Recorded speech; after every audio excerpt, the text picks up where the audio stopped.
role do other people play in our development? Whether we're talking directly or indirectly, how do things like our family and our society influence what happens to us at various stages in our life? The final part of the development section of AP Unit 3 focuses on social emotional development and takes a look at how different structures and systems and people influence our own development in our behavior and our mental processes.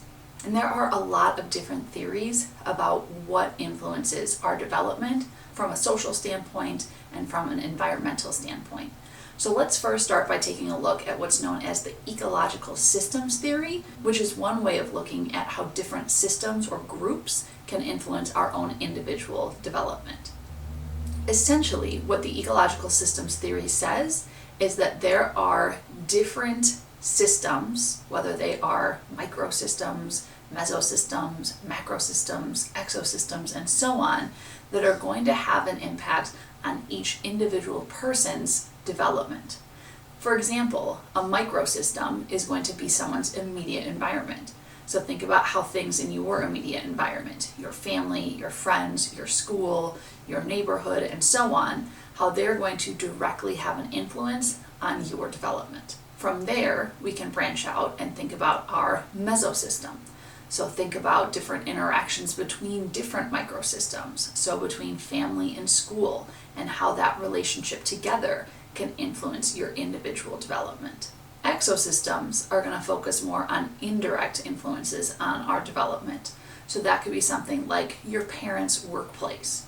It might not seem like it plays an impact on your development, but it could in fact have an influence on things that happen to you at home, or local government policies that have some kind of indirect impact on yourself as well. Think about funding for libraries that might come through that governmental policy can impact your access to things like additional education outside of just school. From there, we move on to macrosystems, which focuses on things like cultural values, customs, and other resources that are going to shape our development. And last but not least, we have chronosystems, and that's going to be more of the historical changes that influenced your development.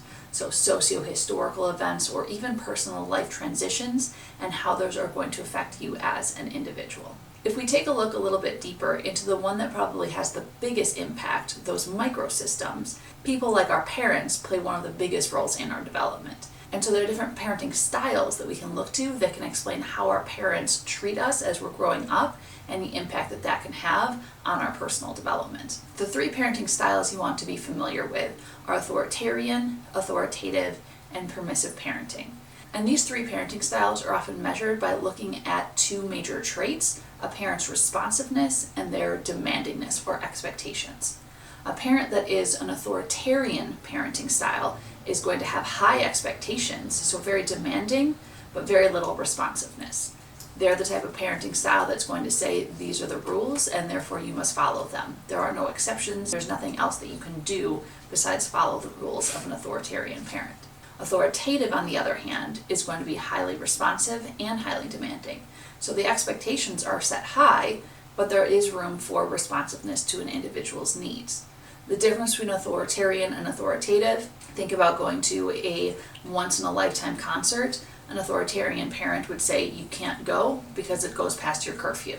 There's no responsiveness and there's no changing the rules even in this special circumstance. Where authoritative might say something like, as long as all of your chores are done for the entire week, you can go even though it does go past your normal weeknight curfew. But after that, your curfew goes back to its original time. There are still going to be those high expectations, but the responsiveness is also going to be there. Permissive, on the other hand, is going to be highly responsive, but not very demanding. A permissive parent is going to be the one that says yes to everything, and the expectations or the demandingness is not going to be present. Now, a lot of parenting styles are probably going to fall somewhere on a continuum when it comes to demandingness and responsiveness. And maybe it's based on the circumstances or the situation, where we might see someone being more authoritarian or more authoritative or more permissive, depending on the circumstances that we're looking at. Another way that our parents might play a role in our development is with attachment styles. Attachment styles refer to the patterns of how we relate to people in our close relationships. This was studied by two psychologists, John Bowlby and Mary Ainsworth, to try and understand how different people develop different attachment styles to their caregivers in the first few years of their life. We don't always necessarily know why different attachment styles emerge, but we can see trends in the types of behaviors that are exhibited depending on the attachment style that a person exhibits. For example, a secure attachment style, we are often going to see someone who has trust in their caregiver and they are comforted by their closeness. And that usually leads to effective emotional regulation as well. Whereas insecure attachment styles are often going to lead to different types of behaviors depending on the type of insecure attachment that we're going to see. For example, someone with an avoidant attachment style is going to be uncomfortable with getting too close to others. Anxious attachment style is going to seek that closeness, but will often feel insecure as a result. And disorganized attachment might be inconsistent with their attachment, so sometimes appearing needy and other times appearing detached. And then of course that attachment style can have effects on our development. As mentioned, we don't always know what causes us to develop different attachment styles, but one thing we do know plays a role is our temperament. And that's a person's sort of general disposition. It's their characteristic emotional reactivity and intensity, and we often see this being evident from infancy. And then of course how a parent interacts with that can lead to different attachment styles developing. We can also see things like separation anxiety develop as a result. That distress that a child exhibits when a child is separated from their primary caregiver is often seen in early childhood. Sometimes that can be connected to an insecure attachment style as well. As children continue to grow and develop into early childhood, we're also going to see some other social behaviors start to develop. Parallel play is one example of those social behaviors, where children might play alongside others without that direct interaction. This seems to be a key piece of their social development. Pretend play or symbolic play is something else that we see that's often tied to that pre-operational stage, as we learned in the cognitive development video, where they're using their imagination, and that helps them to develop not only their cognitive skills, but also their social skills as well, as they think about different scenarios and how others might be feeling. That's not always easy for a child at this age. If you remember, they also have to go through what's known as egocentrism, where they can't take on someone else's perspective until they develop that theory of mind, where they can understand how someone else might feel. And even into adolescence, we're still going to see that social behavior being impacted by their cognitive development. Imaginary audience, for example, is where adolescents often believe other people are watching and judging them more often than they actually are. It might lead them to feeling self-conscious or changing their behavior in order to fit in with others. Or personal fable is this story that they tell themselves about this belief about their own invincibility. Personal fable might come along with thoughts like, I'm different from everybody else, or no one else really understands me, or nothing bad is going to happen to me. So sometimes during this stage, we might also see adolescents take unnecessary risks in the belief that the consequences will not follow. The interesting thing about social development is that a lot of times there are no specific maturation or physical milestones that we need to accomplish. Instead, it's more social pressure that we are giving into at different ages that leads to specific behaviors. And this is referred to as that social clock. It's not a biological clock, but instead, by comparing ourselves to other people around us, it might be what we feel like we should be doing at certain ages. Like, for example, if you're feeling pressure to figure out what school you're going to because everyone else is, or feeling pressure to settle down and get married because everyone else is, that is what we refer to as that social clock. Something else that can also influence our development from a social emotional standpoint are adverse childhood experiences, also referred to as ACEs. These are going to be things like stressful or traumatic events that happen in childhood that can have a long-lasting effect on a child's health and their well-being. When it comes to social pressure and different formative experiences that shape our development, one psychologist that spent a lot of time focusing on psychosocial development was Erik Erikson.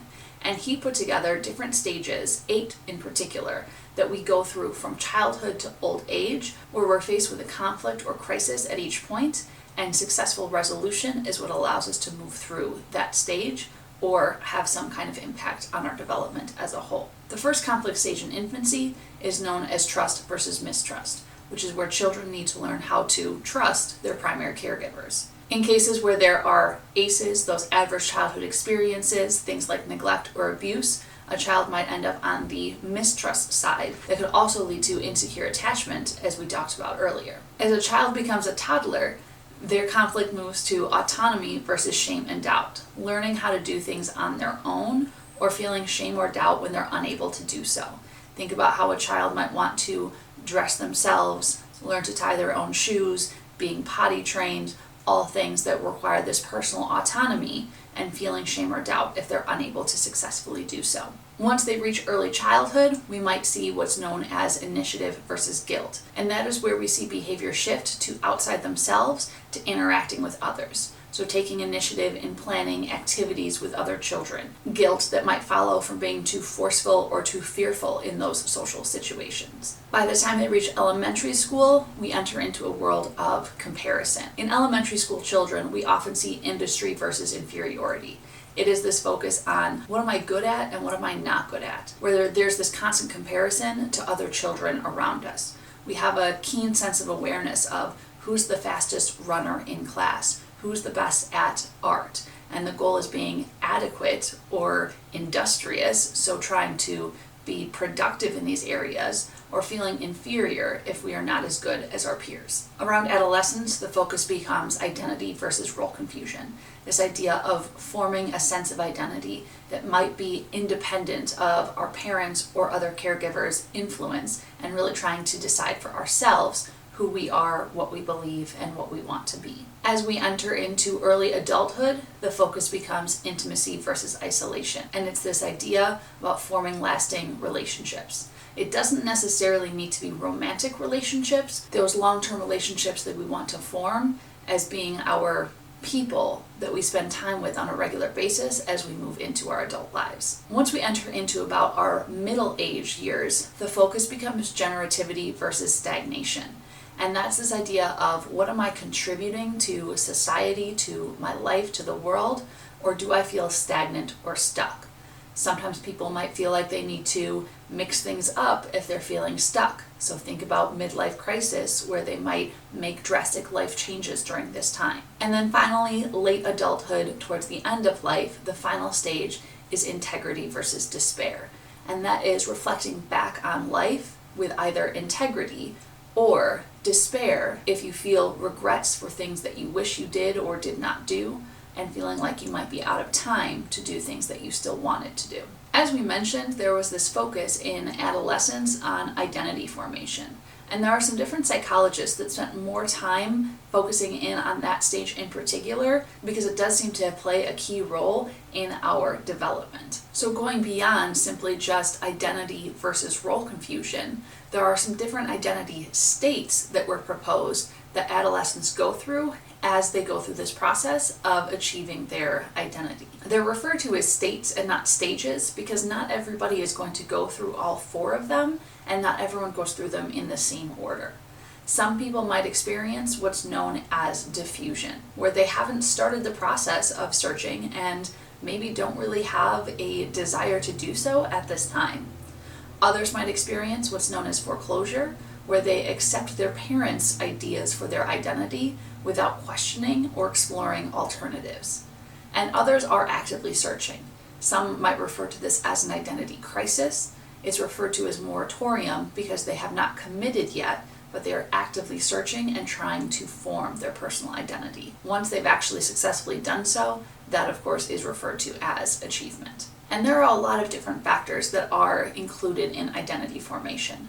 When we answer that question of who we are and what makes us who we are, things like racial and ethnic identity, sexual orientation, our religious identity, our familial identity, and even as we get older, our occupational identity, our roles as teachers or nurses or any type of job that we might have can become incorporated into our sense of self.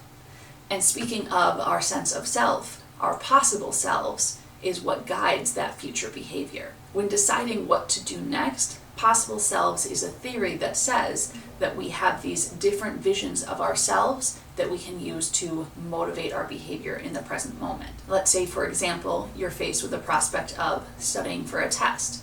Possible selves allows you to view different potential futures for yourself of what your life might be like if you don't study or don't pass and don't get into college and don't go to school and don't make any money, versus being successful and doing the things that you want to do in life. By being able to see these different realities of these possible selves you might be, it can encourage you to follow a specific path in the present moment that will allow you to realize that future that you see for yourself moving forward. So imagine your own possible self right now, mastering all there is to know about psychology now that you're an expert in developmental psychology. Thank you so much for watching, and as always, remember, be kind to your mind.